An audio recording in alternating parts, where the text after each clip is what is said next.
बोलिए शीतला मैया की जय। तो चलिए मेरे साथ मिलकर श्रवण करते हैं शीतला माता की कथा। ये कथा बहुत पुरानी है। एक बार शीतला माता ने सोचा कि चलो आज देखूं कि धरती पर मेरी पूजा कौन करता है, कौन मुझे मानता है। यही सोचकर शीतला माता धरती पर राजस्थान में डुगरी गांव में आई और देखा कि इस गांव में मेरा मंदिर भी नहीं है, ना मेरी पूजा कोई करता है। माता शीतला गांव की गलियों में घूम रही थी। तभी एक मकान के ऊपर से किसी ने चावल का उबला पानी यानी कि माड़ नीचे फेंका। वो उबलता पानी शीतला माता के ऊपर गिरा, जिससे शीतला माता के शरीर में छाले फफोले पड़ गए। शीतला माता के पूरे शरीर में जलन होने लगी। शीतला माता गांव में इधर उधर भाग भाग के चिल्लाने लगी, अरे मैं जल गई, मेरा शरीर तप रहा है, जल रहा है, कोई मेरी मदद करो। लेकिन उस गांव में किसी ने शीतला माता की मदद नहीं की। वहीं अपने घर के बाहर एक कुम्हारन महिला बैठी थी।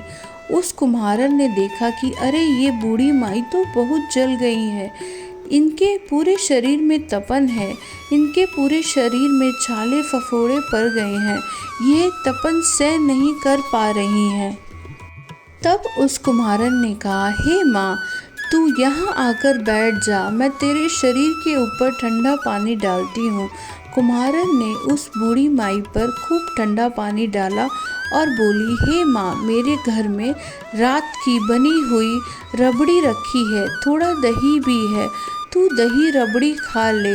जब बूढ़ी माई ने ठंडी के आटे की रबड़ी दही खाई तो उसके शरीर में ठंडक आई। वहाँ शीतला मैया ने ज्वार के आटे की बनी रोटी दही के साथ खाई, तब उनके शरीर के अंदर ठंडक आई।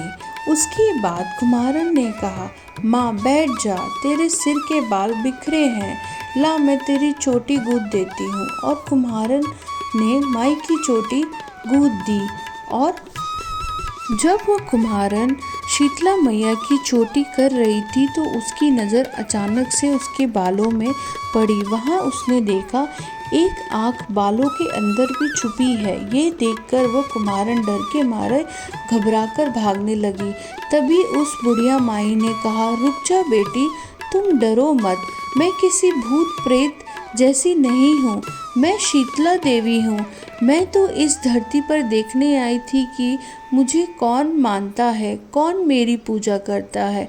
इतना कह माता चार भुजा वाली हीरे जवाहरात के आभूषण पहने, सिर पर स्वर्ग मुकुट धारण किए अपने असली रूप में प्रकट हो गई। माता के दर्शन कर कुम्हारन सोचने लगे कि अब मैं गरीब इस माता को कहाँ बिठाऊं। तब माता बोली, हे बेटी, तू किस सोच में पड़ गई। तब उस कुम्हारन ने हाथ जोड़कर आंखों से आंसू बहते हुए कहा, माँ, मेरे घर में तो चारों तरफ दरिद्रता है, भिखारी हूँ मैं आपको कहाँ बिठाऊं। मेरे घर में ना तो चौकी है, ना बैठने का आसन। तब शीतला माता प्रसन्न होकर उस कुम्हारन के घर पर खड़े हुए गधे पर बैठकर हाथ में झाड़ू, दूसरे हाथ में डलिया लेकर उस कुम्हारन के घर की दरिद्रता को झाड़कर डलिया में भरकर फेंक दिया और उस कुम्हारन से कहा, बेटी, मैं तेरी सच्ची भक्ति से प्रसन्न हूँ, अब तुझे जो भी चाहिए मुझसे वरदान मांग ले। तब कुम्हारन ने हाथ जोड़कर कहा, हे माँ, मेरी इच्छा है कि आप इसी गांव में स्थापित होकर यहीं रहो और जिस प्रकार आपने मेरे घर की दरिद्रता को अपने झाड़ू से साफ कर दिया, ऐसे ही आपको जो भी होली के बाद की सप्तमी को भक्ति भाव से पूजा कर आपको ठंडा जल, दही व बासी ठंडा भोजन चढ़ाए, उसके घर की दरिद्रता को साफ करना और आपकी पूजा करने वाले नारी जाति महिला को अखंड सुहाग प्रदान करना। उसकी गोद हमेशा भरी रहे।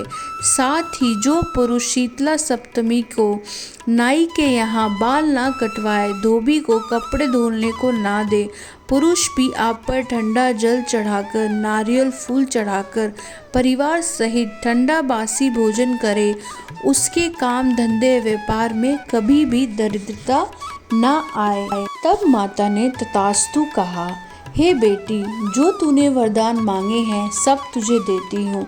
हे बेटी, तुझे आशीर्वाद देती हूँ कि मेरी पूजा का मुख्य अधिकार इस धरती पर सिर्फ कुम्हार जाति का ही होगा।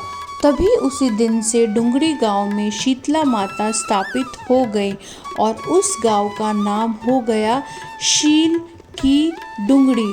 शील की डुंगरी में शीतला माता का मुख्य मंदिर है। शीतला सप्तमी पर वहाँ बहुत विशाल मेला लगता है। इस कथा को पढ़ने से घर की दरिद्रता का नाश होता है। और अगर आप ये कथा नहीं पढ़ सकते तो आप इसको सुन भी सकते हैं। इससे सारी मनोकामनाओं की पूर्ति होती है। शीतला सप्तमी का त्यौहार हिंदू कैलेंडर के अनुसार चैत्र मास के कृष्ण पक्ष की सप्तमी तिथि को मनाया जाता है। वहीं कुछ जगह पर ये व्रत अष्टमी तिथि पर भी मनाया जाता है। मुख्य रूप से ये त्यौहार उत्तर प्रदेश, राजस्थान और गुजरात के क्षेत्रों में मनाया जाता है। शीतला माता को प्रसन्न करने के लिए इस त्यौहार पर ठंडा खाना खाए। इस व्रत में एक दिन पूर्व बनाया हुआ भोजन किया जाता है। अंततः इसे बहुत श्रद्धा से मनाना चाहिए। जो भी इस व्रत को करते हैं उन्हें सुबह उठकर जल्दी स्नान आदि करना चाहिए। इसके बाद व्रत का संकल्प ले, फिर विधि विधान से शीतला माता की पूजा करें। इसके बाद एक दिन पहले बनाई हुई बासी खाना, मेवे, मिठाई, पुआ, पूड़ी, दाल, भात आदि का भोग लगाएं। शीतला स्त्रोत का पाठ करें, शीतला माता की कथा सुने, वो जागरण करें। इस दिन व्रत करने वालों तथा उसके परिवार में किसी सदस्य को कभी कोई भी भोजन नहीं करना चाहिए। सिर्फ आप ठंडा भोजन ही ग्रहण करें। अगर हो सके तो एक दिन पहले का भोजन, एक दिन आप रात को पहले भोजन बना लीजिए, उसी को अगले दिन ग्रहण कीजिए। गर्म भोजन परिवार में कोई भी ग्रहण ना करे उस दिन। अगर किसी एक सदस्य ने भी व्रत रखा है आपके परिवार में तो उस दिन किसी को भी गर्म भोजन का उपयोग नहीं करना चाहिए। शीतला माता की एक और कथा है जो कि काफ़ी प्रचलित है। किसी गांव में एक महिला रहती थी। वो शीतला माता की भक्त थी तथा शीतला माता का व्रत करती थी। उसके गांव में और कोई भी शीतला माता की पूजा नहीं करता था। एक दिन उस गांव में किसी कारण से आग लग गई। उस आग में गांव की सभी झोपड़ियां जल गई, लेकिन उस औरत की झोपड़ी सही सलामत रही। सब लोगों ने उससे इसका कारण पूछा तो उसने बताया कि मैं माता शीतला की पूजा करती हूँ, इसीलिए मेरा घर आग से सुरक्षित है। ये सुनकर गांव के अन्य लोग भी शीतला माता की पूजा करने लगे। उसी दिन से शीतला सप्तमी व्रत को भी मनाया जाने लगा। आप सभी को शीतला सप्तमी की हार्दिक शुभकामनाएं। एक बार सब मेरे साथ मिलकर बोलो, शीतला मैया की जय, शीतला मैया की जय, शीतला मैया की जय।